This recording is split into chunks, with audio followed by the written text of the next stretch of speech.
Maybe. So the druid models, yeah, they were definitely showing their age, and that's something we'd wanted to do for a long time, is have some customization for the druid. We may come up with other models for other forms for the druid or other classes that can transform. Definitely, that's definitely something we're considering. A lot of that is the art cost, because in order for us to make a new druid cat form, that's another creature we could have made, right? So it all comes out of some creative bucket that we have, and so it's just, where do you want to spend? We call that, where do you want to spend your pennies, but it's like, where do you want to spend your art time?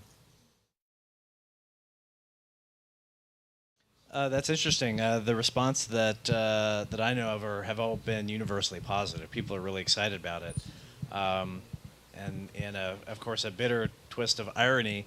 The first thing that players want is a third talent spec that they can do, um, which is interesting. No, I think it's actually very good for high level players or for mid level players who are figuring it out. Really enables you to have two sets of ways of doing things very easily. If you've got in a raid situation where you've got your Death Knight tank that's better for this fight, or your Druid tank that's better for this other fight, then you can easily have those guys swap out and they're ready to go. So and we're really excited about how well the features worked out.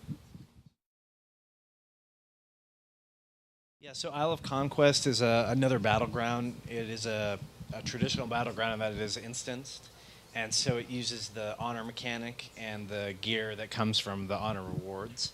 It does have a lot of special things about it. It's got a huge vehicle component. It's got a combination of some of the Arathi Basin style gameplay where you capture control points. It's got some Alterac Valley gameplay where you've got reinforcements.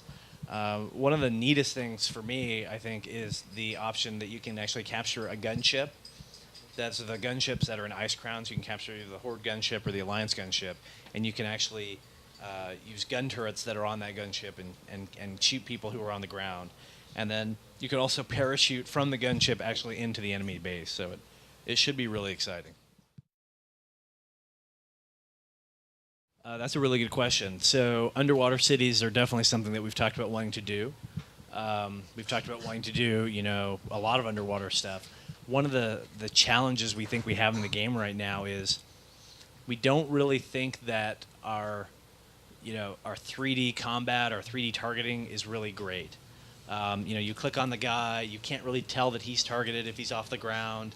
It's not a great experience that we'd want to have. So that's one of the things that's stopping us from doing an underwater kind of city or zone right now. Another thing is it's much harder for players to move in 3D than it is to just move on terrain.